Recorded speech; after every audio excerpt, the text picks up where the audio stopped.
Karnataka SSLC ಫಲಿತಾಂಶ ಪ್ರಕಟವಾಗಿದ್ದು ಈ ಬಾರಿ ದಾಖಲೆಯ 94.10% ಫಲಿತಾಂಶ ಬಂದಿದೆ. ದಕ್ಷಿಣ ಕನ್ನಡ ಪ್ರಥಮ ಸ್ಥಾನ, ಉಡುಪಿ ದ್ವಿತೀಯ ಮತ್ತು ಕಲಬುರಗಿ ಕೊನೆಯ ಸ್ಥಾನ ಪಡೆದಿದೆ. 2024-25ನೇ ಸಾಲಿನೊಂದಿಗೆ ಹೋಲಿಸಿದರೆ 2025-2026ರಲ್ಲಿ ಅತಿ ಹೆಚ್ಚು ಅಂಕಗಳಾದ 625 ಅಂಕಗಳನ್ನು ಪಡೆದ ವಿದ್ಯಾರ್ಥಿಗಳ ಸಂಖ್ಯೆ ಸ್ವಲ್ಪ ಕಡಿಮೆಯಾಗಿದೆ. ಆದಾಗ್ಯೂ ಒಟ್ಟಾರೆ ಉತ್ತಮ ಅಂಕಗಳನ್ನು ಗಳಿಸಿದ ವಿದ್ಯಾರ್ಥಿಗಳ ಸಂಖ್ಯೆ ಗಣನೀಯವಾಗಿದ್ದು, ರಾಜ್ಯದ ವಿದ್ಯಾರ್ಥಿಗಳ ಸಾಧನೆ ಉನ್ನತ ಮಟ್ಟದಲ್ಲಿಯೇ ಮುಂದುವರೆದಿದೆ.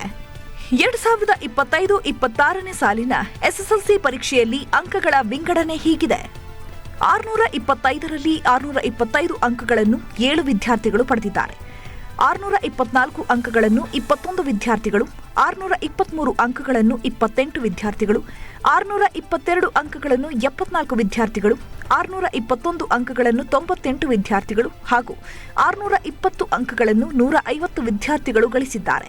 ಕರ್ನಾಟಕ ಶಾಲಾ ಪರೀಕ್ಷೆ ಮತ್ತು ಮೌಲ್ಯಮಾಪನ ಮಂಡಳಿ ನಡೆಸಿದ 2025-26ನೇ ಸಾಲಿನ ಎಸ್ಎಸ್ಎಲ್ಸಿ ವಾರ್ಷಿಕ ಪರೀಕ್ಷೆಯಲ್ಲಿ ಒಟ್ಟು 7 ವಿದ್ಯಾರ್ಥಿಗಳು 625ರಲ್ಲಿ 625 ಅಂಕಗಳನ್ನು ಪಡೆದು 100% ಫಲಿತಾಂಶ ದಾಖಲಿಸಿದ್ದಾರೆ.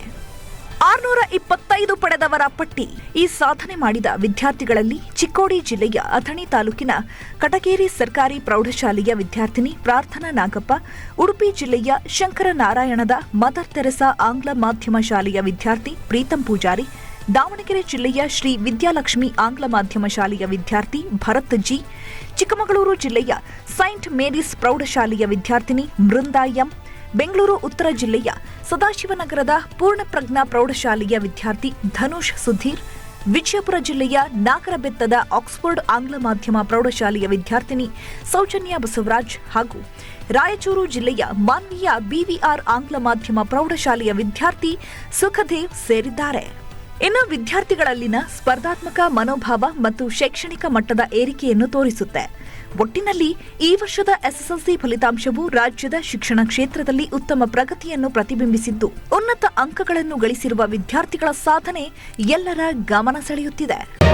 ಮತ್ತಷ್ಟು ಸುದ್ದಿಗಳಿಗಾಗಿ ನೋಡ್ತಾ ಇರಿ ಪಬ್ಲಿಕ್ ನ್ಯೂಸ್ 24x7. ಇದು ಸತ್ಯದ ಧ್ವನಿ.